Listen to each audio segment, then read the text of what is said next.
Yes guys, what's up? It's your mentor and your educator Dev Shah and I welcome you all to my channel with a very important video. So आज हम क्या discuss करने वाले हैं boss? आज हम discuss करने वाले हैं zoom paper number 6 financial management and strategic management final day guidance covering each and every pillar of your paper. Okay, so before we begin, two quick disclaimers जो मैं आपको देना चाहता हूं. सबसे पहले तो how was your audit paper. सुनो पहले, how was your audit paper. This sentence itself has was which is past tense. It does not matter now. Focus on your present, aim on your future. Number 2, इस video में आपको कुछ ऐसी tips मिलेगी जो बहुत ही basic level की आपको लगेगी. हो सकता है आपने पहले कभी सुनी होगी. यही बेसिक चीजें हैं जो बच्चे भूल जाते हैं और जिसकी वजह से उनके पेपर की क्वालिटी खराब हो जाती है. So if you do not want to forget the quality of your paper being very nice, it is very important that you focus on these tips today. Now focusing on today's agenda. सीधे point की बात, सीधे मुद्दे की बात पे आऊंगा because आपकी एग्जाम्स चल रही है and your time is very crucial for me as well. Okay, so paper 6 FMSM आज के वीडियो को 4 क्विक पार्ट्स में मैं डिवाइड करूंगा. सबसे पहले I will be giving you last 1.5 day planner. Next, some comprehensive module sums from your financial management module. Number 3, some paper solving tricks for financial management and strategic management. यही वो tips है जो आप अपनी जेब में भर के जाओगे. These are the tips which you will be filling in your pockets and carrying to your examination hall, and you will be taking out these tips straight out of your paper ताकि best quality paper आप लिख कर आओ. Lastly, I will also be referring some revision videos for financial management, but वो end में. ठीक है, तो चलिए हमारा सबसे पहला जो आज मुद्दा है उसे उठाते हैं. Last 1.5 day revision planner. No need to write because I have it ready for you. ठीक है, I will be sharing this in your telegram group. I mean our telegram group. I will be attaching the link. So if you haven't joined our telegram group, फटाफट से जाके join कर लेना. Last 1.5 day revision planner for financial management and strategic management. अब while preparing this planner na, I have realized that whatever preparation aspirants do in the last 1.5 days, some prepare FM very well जिनकी वजह से उनका SM रह जाता है. कुछ बच्चे SM बहुत अच्छे से पढ़ते हैं जिनकी वजह से FM रह जाता है. जो आता है वो भी रिवाइज नहीं कर पाते एंड पेपर में क्लिक नहीं होता है. So for that I have designed a balanced planner जहां पे आपका थोड़ा प्रोपोर्शनेटली SM भी रिवाइज होता रहेगा, जहां पे आपका थोड़ा FM भी रिवाइज होता रहेगा. This much is your leg 1 and leg 2 जो आपको दिख रहा है. These topics are those which you will be doing on the same day in which you appear your audit exam and come back home. ठीक है, फिर सो जाओ इतना 3 करके. अगले दिन सुबह कुछ थियोरेटिकल उठा लो. I will be sharing this in our book, so in our telegram group, so not to worry. Number 2, some comprehensive module sums from your financial management module. Okay, so from every chapter मैंने 2 या 3 sums ऐसे pick किए. छोटे chapters में से 2 sums, from the big chapters 3 sums. मैंने कुछ ऐसे सम्स पिकअप किए हैं आपकी मॉड्यूल से जो कॉम्प्रिहेंसिव है. हम कहते हैं ना, 1 question many concepts. Questions like these is what I have picked up and trust me, you will only get their maximum benefit if you practice this in writing. Now the question arises, time मिलेगा क्या उतना? Will we have sufficient time? Trust me, you will have sufficient time if you start on time and if you end on time. अगर आपने पहले आलस कर दी कि यार नहीं होगा तो फिर नहीं होने वाला है. But the person who does this religiously, उसके लिए पॉसिबल है. ओके, बहुत ही बढ़िया. तो देखो यहाँ पे ये बंदा आपको ऑल द बेस्ट बोल रहा है, ये भी आपको ऑल द बेस्ट बोल रहा है. तो यार all the very best. I will be sharing this list also on my telegram group, so no need to worry. Okay sir, this is also done.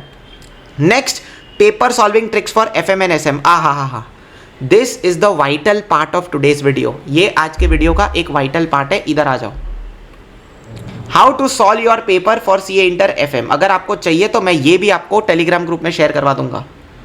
Okay, so let me tell you, for FM I will be going chapter wise. Okay, so for the next few minutes just keep listening to me and you will understand each and everything. खाली मुझे सुनते रहना, तुम्हें समझ में आ जाएगा. Okay, firstly picking up the very big chapter, investment decisions. अब एक बात बोलूँ, there are certain aspirants who are leaving this chapter and going in exam.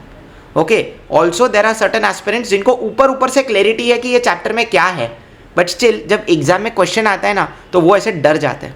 So no need to worry, simple 4 step approach आप follow कीजिए, just 4 steps approach and your every question of investment decisions will be correct and accurate. ये मेरी guarantee है, ये मेरी guarantee है. What is the 4 step approach? First step, identify all the cash flows in the question. फिर you identify the CFAT by income statement, then put all cash flows in NPV table and then calculate an NPV and derive your decision. मज़ा नहीं आया तो एक काम करते हैं, let us apply this practically. This question has been asked in your January 2025 attempt for 6 marks. अब quickly देखो आपको ये करना कैसे है, मेरी बात ध्यान से सुनना. ओके, जैसे ही इन्वेस्टमेंट डिसीजंस का क्वेश्चन दिखे, leave 1 page of your answer sheet for the solution and in the second page prepare working note number 1 and right estimation of cash flows. Not estimation, right identification of cash flows. ऐसा आपने most of the aspirants would might not have solve the question by this approach, but this is the approach which will make your solving easier. ठीक है, देखो मैं फटाफट देखो मैं कैसे करता हूँ. जैसे over here there is a manufacturing plant which manufactures steel rods and is now considering to purchase a new aluminum smelting and molding plant. अभी ध्यान से सुनना. This plant will have the cost of 20 lakhs. तुरंत लिखो 20 lakhs is my initial cash outflow और ये होगा year 0 पे. To purchase and install the plant, it will have a useful life of 5 years and a residual value of 1 lakh. मतलब 1 lakh is the residual value at the end of year number 5 and depreciation जो मेरे CFAT के table में जाएगा every year, year 1 to year 5. यहाँ पे calculate कर दो 20 lakhs minus 1 lakh upon 5 करके यहाँ पे अमाउंट आप कैलकुलेट कर देना. Production and sales for the new plant are expected to be 1 lakh units per year. Other estimates are as follows. Selling price is given, direct cost is given. So selling price जो भी है 1 lakh into 150 करके answer लिख देना and direct cost भी 1 lakh into 100 करके you write the answer. Both these cash flows will go in year 1 to year 5 in your CFAT वाला table. Fixed cost including depreciation is 8 lakh per annum. Once again fixed cost is my part of CFAT. So 8 lakhs fixed cost year 1 to year 5 CFAT. Marketing and promotion cost, once again just write that 1 lakh is my marketing cost, 1.6 lakhs is my promotion cost. 1 lakh is my marketing cost and 1.6 lakhs is also my marketing cost. This is in year 1, this is in year 2, both of them will also go in my CFAT. Next, investment in debtor stocks is 1.5 and 2 lakhs and creditors will also increase. So, debtors plus stock minus creditors, current asset minus current liabilities, this is my working capital. So, just calculate the amount and working capital at year 0, what it will be. Will it be a cash outflow, will it be a cash inflow? जब invest होता है cash outflow and year 5 में जब release होगा, जो लिखा हुआ है, it will be a cash inflow. Just prepare a working note like this. This is your step number 1 which I was talking about. Identify all the cash flows in the question. मतलब ये working note मैंने बना दिया ना, उसके बाद do not even refer this question. एक let me tell you that this particular analysis is going to take some time. 10 minute का या 5 मिनट का ये एनालिसिस वाला स्टेज है, उसका आपको समय लगेगा, but after that trust me you just have to pick the cash flows. मुझे बताओ इसमें से CFAT वाले कैश फ्लोज कौन से हैं? This is a CFAT वाला cash flow, this is a CFAT, this is a CFAT, this is a CFAT, even depreciation is a CFAT and working capital is not a CFAT वाला cash flow. Sales minus direct cost minus marketing one, promotion expenses, so you get to earnings before EBITDA, then you reduce your depreciation, so earnings before tax, less tax which is given at 30%, so profit after tax, add back your depreciation which you have found out over here, cash flow after taxes. समझ में आया? तो एक बार आपने ये analysis कर दिया ना, इसके बाद यहाँ पे ध्यान देने की ज़रूरत ही नहीं है. Just focus over here the entire cash flows. Then once you are done with your CFAT, then you know all the other cash flows like the initial investment, the residual value, the working capital change. You know all the other cash flows. You have also calculated CFAT for all the years from year 1 and year 5. अब आपके लिए आसान हो जाता है ये सारे cash flows year 0, 1, 2, 3, 4, 5. Input all the cash flows जो आपने आइडेंटिफाई किए वर्किंग नोट नंबर 1 से, and working note number 2 which you also would be preparing to identify the CFAT income statement वाला. Then simply put all the cash flows in your NPV table and part number 4 just calculate your NPV and derive your decision. If NPV is positive, then you will invest in the project. If NPV is negative, you will not invest in the project. A simple but a very sorted approach to solve all the investment decision questions. Cool. Next, ratio analysis, 3 tips. Over here, how do you start a ratio analysis question? Very important. Starting point should be one value and one ratio. देखो क्या होगा ना, ratio analysis के question में ICI हमेशा hint देता है, एक ऐसा रेशियो जिसमें 2 वैल्यूज आती है, जिसमें से एक वैल्यू इंस्टीट्यूट डायरेक्टली देता है. Make that your starting point. For example, I will be bringing you this question. This question was asked in your May 2025 attempt. Now how do I solve this? See, I already have a starting point over here. I won't be reading the entire question. Let's say for example I have fixed assets over here. They have given me fixed assets. They have given me fixed assets turnover ratio. Now what is fixed assets turnover ratio? Can I say it is sales divided by fixed assets. Fixed assets दिया हुआ है, fixed assets turnover ratio is 3. तो क्या मुझे यहाँ पे sales निकल के बाहर आ जाएगा? Yes. So this is how you start a question. Starting point should be one value and one ratio where this value can directly be input. एक बार ये आ गया ना, फिर आपको दूसरी वैल्यू मिलेगी. Then you maintain the continuity. Keep your link going. जैसे यहाँ से मेरे को सेल्स मिल गया, जैसे यहाँ से मेरे को सेल्स मिल गया, right? So then I have COGS and GP ratio. तो सेल्स के हिसाब I found the value of sales, so I apply this gross profit ratio to find the gross profit and cost of good sold. Then they have told me that raw material consumed is 20% of cost of good sold. So यहाँ से जो COGS निकला उसका 20% मेरा raw material consumed आ गया. Then raw material inventory turnover ratio, I already have my raw material consumed. So as per 4 I will be finding the amount of my closing raw material inventory. Just a minute. I will be finding the amount of my closing raw material inventory. Okay, so ऐसा करते करते करते करते करते करते आप ये पूरी बैलेंस शीट ऑटोमेटिकली फिल कर दोगे.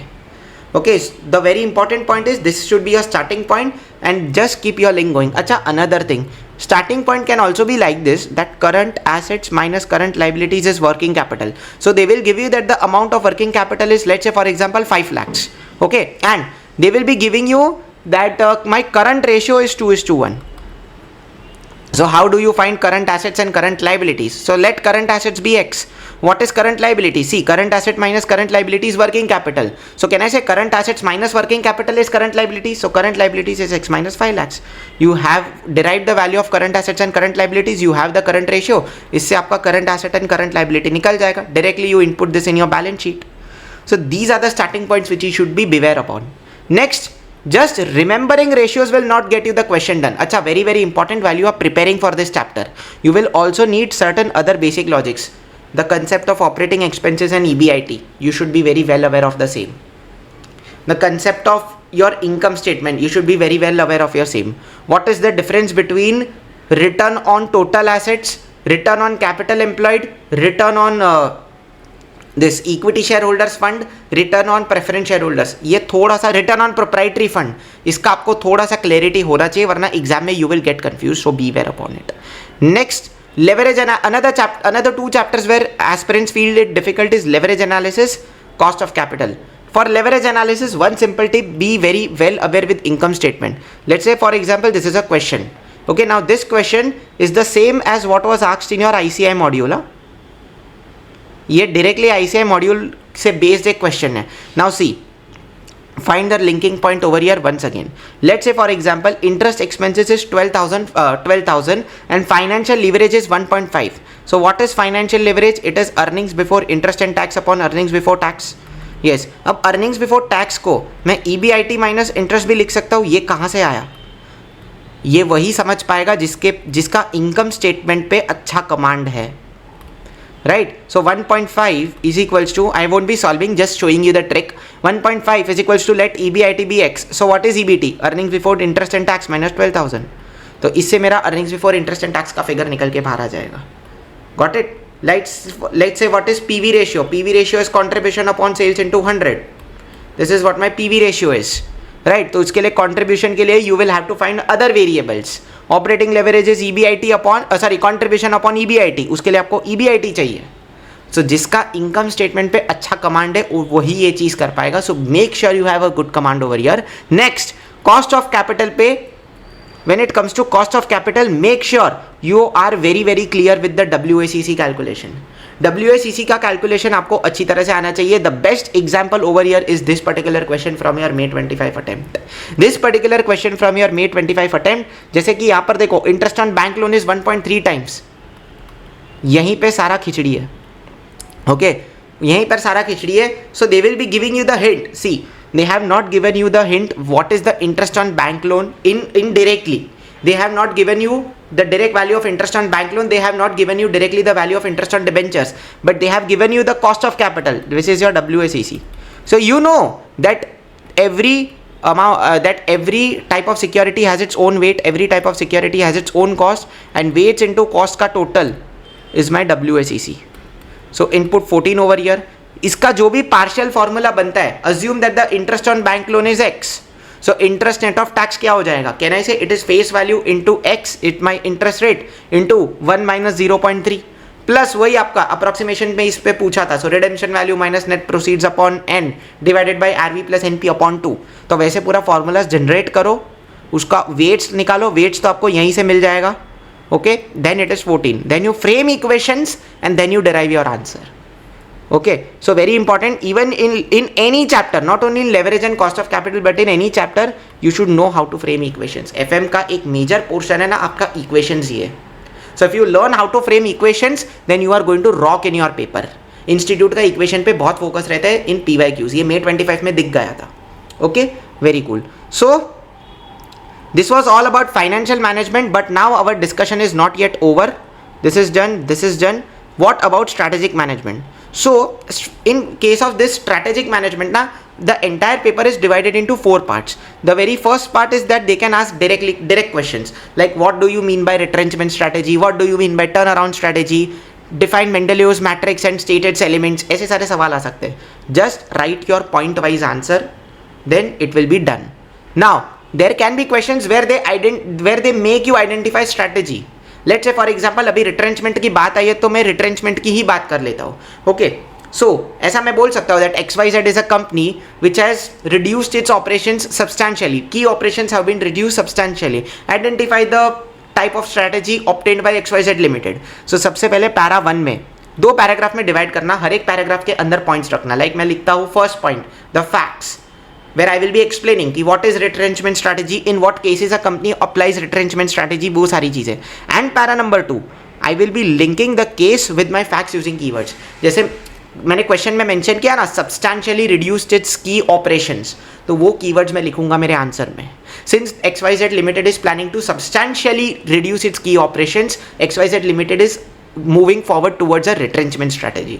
तो ऐसे कीवर्ड्स के साथ अपने फैक्ट्स को लिंक करते जाओगे ना तो तुम्हें मार्क्स मिलेंगे. Third type of question can be matrix based questions. Now what are matrix based questions? मैं बोल सकता हूँ मेंडेलीव्स मैट्रिक्स डिफाइन करो. ओके, सो पहले तो क्या करो, मेंडेलीव्स मैट्रिक्स जो भी है, it may be 2x2 4x4, अभी मेरे को याद नहीं आ रहा है, बट जो भी मैट्रिक्स है एक बार रफ में बना दो और हर एक एलिमेंट के थोड़े से फीचर्स डाल दो. अच्छा, another can be BCG matrix, ADL matrix, आपका स्टॉपलाइट गो मैट्रिक्स है, तो वो सारे मैट्रिसेस को ना एक बार रफ पेज में बना लो. Frame all your matrices on a rough page, identify what all the elements are, so that when you start writing your answer ना you do not miss any of them. मैं कैसे करता था पता है? जैसे एक मैट्रिक्स में 4 एलिमेंट है, तो मैंने एक एलिमेंट पे आंसर लिखा, टिक.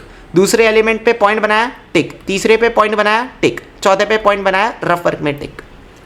I used to follow this approach so that I do not miss any point in matrix based questions. Okay, so 2 para approach will do in case study is asked that what kind of a company is this as per the Mendeleev's matrix. तो मैं देखता था Mendeleev's matrix में कौन सा element मेरा match कर रहा है, तो वो चारों एलिमेंट्स मैंने लिख दिए, फिर वही फैक्ट्स में कीवर्ड्स के साथ लिंक किया एंड देन मैं कंक्लूजन लिख देता था उसी पैराग्राफ में.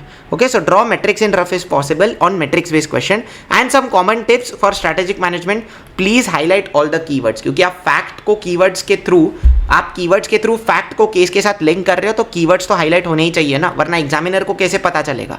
Number 2, quality over quantity. See, this is not a BCom exam. Whether you write your audit paper, whether you write your SM paper, whether you write your law paper, this is not a BCom exam. You will be getting marks for your quality of answer. Quality कैसे बनेगी answer की? जब आप module के keywords use करोगे, जब आप उन्हें हाईलाइट करोगे, जब आप लिंकिंग पावर आपका सॉलिड होना चाहिए, तभी आपकी क्वालिटी बनेगी, तभी मार्क्स देगी ICAI. ओके, सो रोते मत बैठना कि ऐसे मार्क्स नहीं दे रही. If you follow these tips, this is going to make an impact in your exam. And with this we are done with our third agenda as well. And the last and the final thing जो मैं आपको बताना चाहता हूँ, that is I also have some revision videos for CA Inter FM on my channel. मैं आपको एक बार playlist बता देता हूँ. ये देखो, छोटे छोटे सेशंस है, 2-3 घंटे के सेशंस है. मतलब दिस पर्टिकुलर प्लेलिस्ट ना, in this playlist for each and every chapter I have covered PYQs in writing. मैं आपको क्लास में लिखवा के सॉल्व करूंगा. It is not just that कि मैंने कॉन्सेप्ट्स रिवाइज कर दिए एंड ऊपर से सवाल बना दिए. You can practice with me. Okay, 10 से 12 घंटे का ये पूरा रिविजन बैच है. सो आई थिंक अगर आपको ऐसा लगता है कि FM में मेरा ये चैप्टर स्ट्रांग नहीं है, ये चैप्टर वीक है, ये चैप्टर मैं अच्छे समय में नहीं कर सकता, this playlist is all made for you. आप इस प्लेलिस्ट का पूरा फायदा उठा सकते हैं. ये प्लेलिस्ट की लिंक भी मैं आपको डिस्क्रिप्शन में डाल दूंगा. मैं आपके इस वीडियो के डिस्क्रिप्शन में डाल दूंगा. ओके, चलो, thank you so much guys. Take care, keep studying, bye bye. कुछ भी है प्लीज मुझे टेलीग्राम पे या यूट्यूब कमेंट्स पे अप्रोच कीजिए. I will be more than happy to answer. Thank you so much guys. Bye bye, take care and keep studying.